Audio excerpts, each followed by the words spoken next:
When I was young, my family lived overseas. I lived in Indonesia for a few years. And my mother, she didn't have the money to send me where all the American kids went to school. But she thought it was important for me to keep up with an American education. So she decided to teach me extra lessons herself, Monday through Friday. But because she had to go to work, the only time she could do it was at 4:30 in the morning.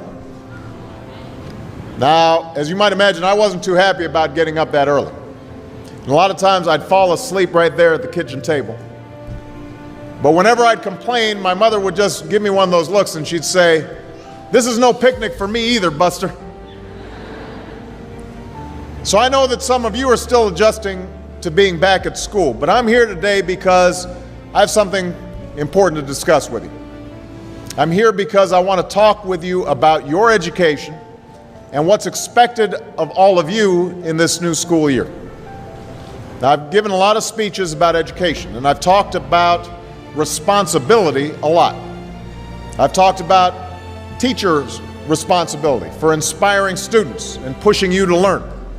I've talked about your parents' responsibility for making sure you stay on track and you get your homework done and don't spend every waking hour in front of the TV or with the Xbox.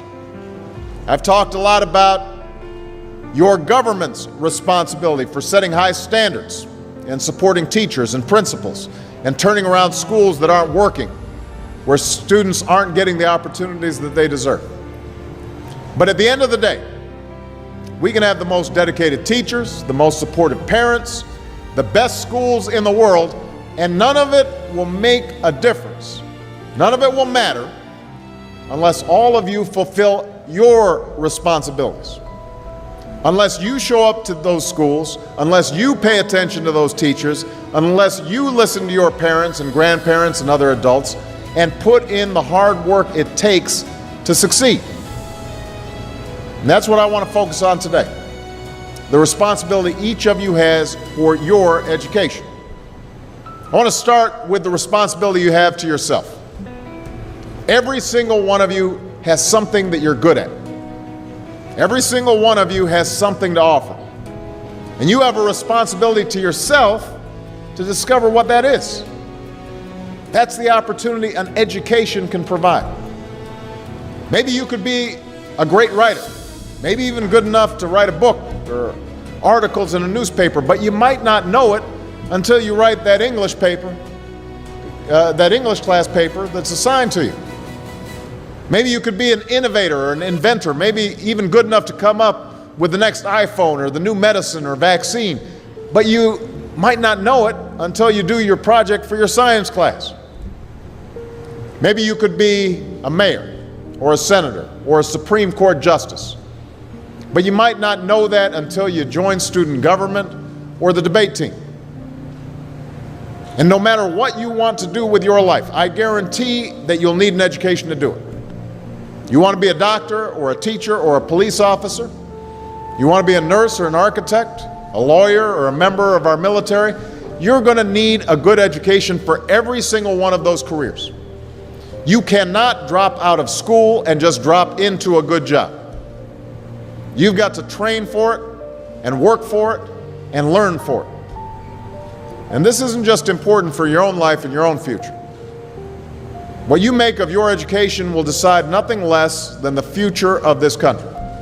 The future of America depends on you. What you're learning in school today will determine whether we as a nation can meet our greatest challenges in the future. You'll need the knowledge and problem-solving skills you learn in science and math to cure diseases like cancer and AIDS, and to develop new energy technologies and protect our environment. You'll need the insights and critical thinking skills you gain in history and social studies to fight poverty and homelessness, crime and discrimination, and make our nation more fair and more free. You'll need the creativity and ingenuity you develop in all your classes to build new companies that will create new jobs and boost our economy. We need every single one of you to develop your talents and your skills and your intellect so you can help us old folks solve our most difficult problems. If you don't do that, if you quit on school, you're not just quitting on yourself, you're quitting on your country. Now, I know it's not always easy to do well in school. I know a lot of you have challenges in your lives right now that can make it hard to focus on your schoolwork. I get it. I know what it's like. My father left my family when I was 2 years old, and I was raised by a single mom who had to work and who struggled at times to pay the bills and wasn't always able to give us the things that other kids had. There were times when I missed having a father in my life. There were times when I was lonely and I felt like I didn't fit in. So I wasn't always as focused as I should have been on school, and I did some things that I'm not proud of, and I got in more trouble than I should have. And my life could have easily taken a turn for the worse. But I was lucky. I got a lot of second chances, and I had the opportunity to go to college and law school and follow my dreams. My wife, our First Lady, Michelle Obama, she has a similar story. Neither of her parents had gone to college, and they didn't have a lot of money. But they worked hard, and she worked hard so that she could go to the best schools in this country. But some of you might not have those advantages. Maybe you don't have adults in your life who give you the support that you need. Maybe someone in your family has lost their job and there's not enough money to go around. Maybe you live in a neighborhood where you don't feel safe or have friends who are pressuring you to do things you know aren't right. But at the end of the day, the circumstances of your life, what you look like, where you come from, how much money you have, what you've got going on at home, none of that is an excuse for neglecting your homework or having a bad attitude in school. That's no excuse for talking back to your teacher or cutting class or dropping out of school. There is no excuse for not trying. Where you are right now doesn't have to determine where you'll end up. No one's written your destiny for you, because here in America, you write your own destiny. You make your own future. That's what young people like you are doing every day all across America. Young people like Jasmine Perez from Roma, Texas. Jasmine didn't speak English when she first started school.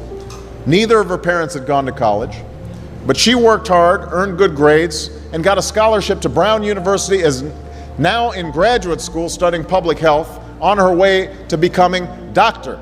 Jasmine Perez. I'm thinking about Andoni Schultz from Los Altos, California, who's fought brain cancer since he was 3.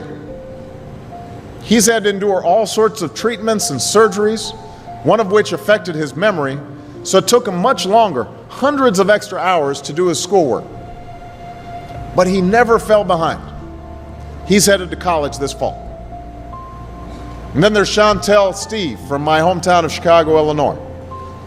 Even when bouncing from foster home to foster home in the toughest neighborhoods in the city, she managed to get a job at a local health care center, start a program to keep young people out of gangs, and she's on track to graduate high school with honors and go on to college. And Jasmine, Andoni, and Chantel aren't any different from any of you. They face challenges in their lives just like you do. In some cases, they've got it a lot worse off than many of you. But they refuse to give up. They chose to take responsibility for their lives, for their education, and set goals for themselves. And I expect all of you to do the same. And that's why today I'm calling on each of you to set your own goals for your education and do everything you can to meet them. Your goal can be something as simple as doing all your homework, paying attention in class, or spending some time each day reading a book. Maybe you'll decide to get involved in an extracurricular activity or volunteer in your community. Maybe you'll decide to stand up for kids who are being teased or bullied because of who they are or how they look. Because you believe, like I do, that all young people deserve a safe environment to study and learn. Maybe you'll decide to take better care of yourself so you can be more ready to learn. But whatever you resolve to do, I want you to commit to it. I want you to really work at it. I know that sometimes you get that sense from TV that you can be rich and successful without any hard work, that your ticket to success is through rapping or basketball or being a reality TV star. Chances are you're not going to be any of those things. The truth is, being successful is hard. You won't love every subject that you study. You won't click with every teacher that you have. Not every homework assignment will seem completely relevant to your life right at this minute. And you won't necessarily succeed at everything the first time you try. That's okay. Some of the most successful people in the world are the ones who've had the most failures. J.K. Rowling, who wrote Harry Potter, her first Harry Potter book was rejected 12 times before it was finally published. Michael Jordan was cut from his high school basketball team. He lost hundreds of games and missed thousands of shots during his career. But he once said, "I have failed over and over and over again in my life, and that's why I succeed." These people succeeded because they understood that you can't let your failures define you. You have to let your failures teach you.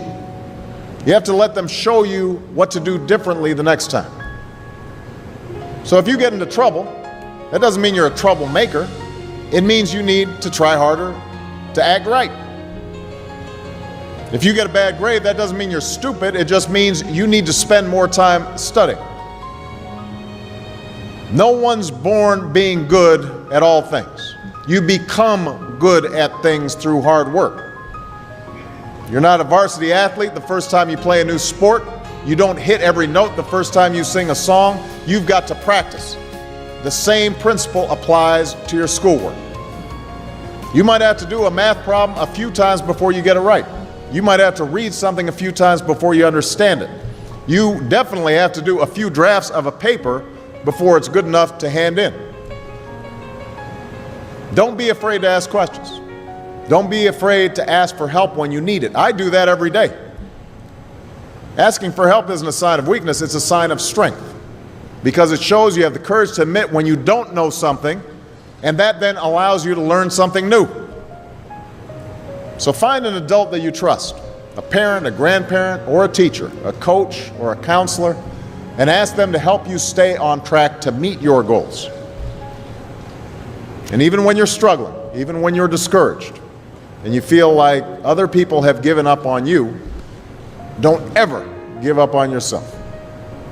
Because when you give up on yourself, you give up on your country. The story of America isn't about people who quit when things got tough.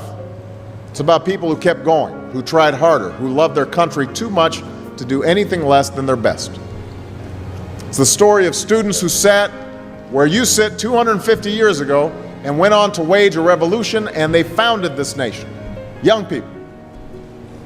Students who sat where you sit 75 years ago, who overcame a depression and won a world war, who fought for civil rights and put a man on the moon. Students who sat where you sit 20 years ago, who founded Google and Twitter and Facebook and changed the way we communicate with each other. So today, I want to ask all of you, what's your contribution going to be? What problems are you going to solve? What discoveries will you make?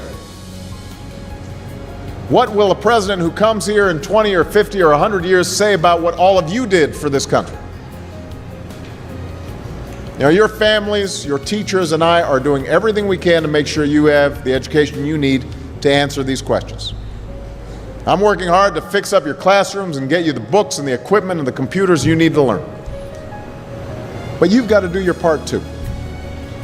So I expect all of you to get serious this year. I expect you to put your best effort into everything you do. I expect great things from each of you. So don't let us down. Don't let your family down or your country down. Most of all, don't let yourself down.